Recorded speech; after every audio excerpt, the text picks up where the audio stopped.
So I heard this, and then I get to the biblical question. I heard this, I don't know how true this story is, but I heard this guy say that there was a man who built an empire, and he alone built it. He had everything. And this guy happened to be a conservative guy. And then right down the road from him, a liberal guy built another empire. And then all the liberals got together, invited each other to parties, and they had lunch together. They liked one another, but nobody liked the conservative guy that built the empire. And so, according to the story, again, I don't know if it's true or not, but it's so the way people live. But so the conservative guy with his empire, major one too, major empire, didn't like being left out. He didn't like the fact that the people down the road wouldn't play with him. Even though he had a few people playing with him on his side, you know, people, but they all had money and it didn't mean much. He wanted to be in with everybody, the in crowd.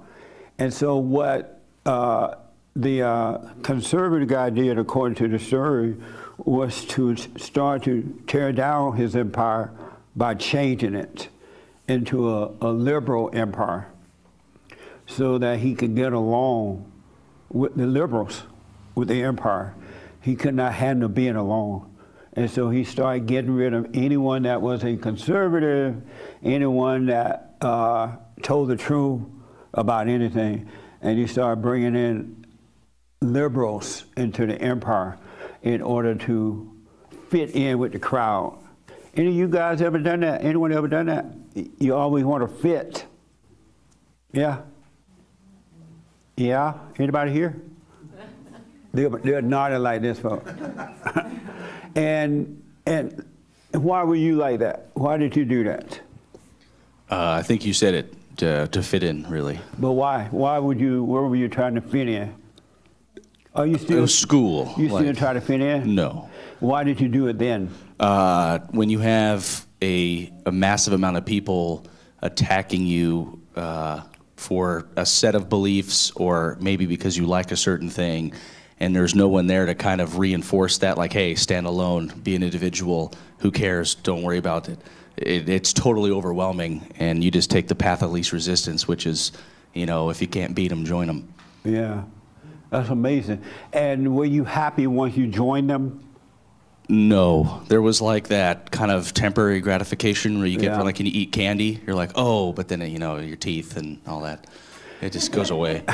Yeah. You know. The one thing that's wrong with our world today, everybody's trying to fit in. They do not want to stand alone. The good old days when boys were boys and men were men, it was a sin to try to fit in. Your parents would slap you down, kick you if you tried to, if you tried to fit in. But now we have a society where everybody want to fit in, and the world going to hell in a handbasket because no one, not no one, but most people, 99% of the people are unwilling to stand alone. Isn't that amazing? How are you going to have a life if you are afraid to stand alone? How will you know God is with you if you are afraid to stand alone? You're out here trying to find somebody or something to stand with you. That's insane. That's how you're controlled.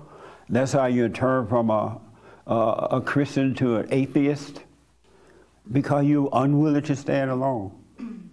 And then now they make a mockery of anyone who's willing to stand alone. They cut your head off and put it on TV so everybody can see it to encourage you not to stand alone.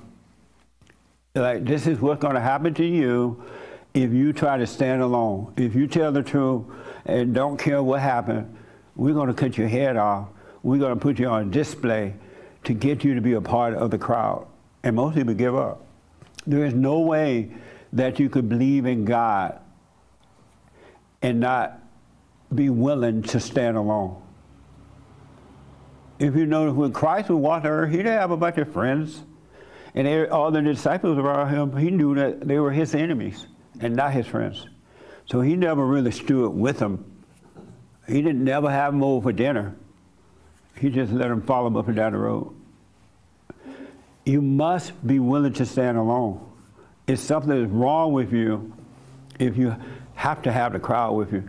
Now, a person that stands alone, it doesn't mean that they don't associate with others. It doesn't mean you don't have fun, enjoy life. It's just that you shouldn't get your identity from the crowd or from anything or anyone out there. Crowd people are weak, pathetic, poor, pitiful people, and cannot be trusted because they're angry. Anyone that has anger is evil, is a murderer. And God is not going to prove anything. I had a guy call my show this week, and he said that his daughter was an atheist. No, his daughter was a Christian, but he was an agnostic, I think. Did he say atheist or agnostic? You remember, Sean? Agnostic. Oh, you heard it? Agnostic. And I asked, well, why are you an agnostic? And he said, well, because God, he said, somebody, you have to prove to me that God exists. Something like that.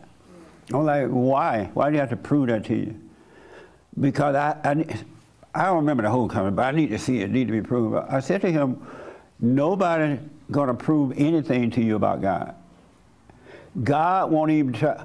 This guy thinks God need to prove that he exists in order for him to believe.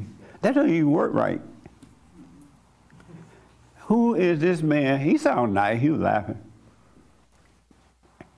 Be careful of a smiling face, huh? But he, in his mind, agnostic people think that in order for them to believe in God, you or I or God or somebody got to prove it. You know that's the mind of the devil. And God stood up there grinning, like, what the?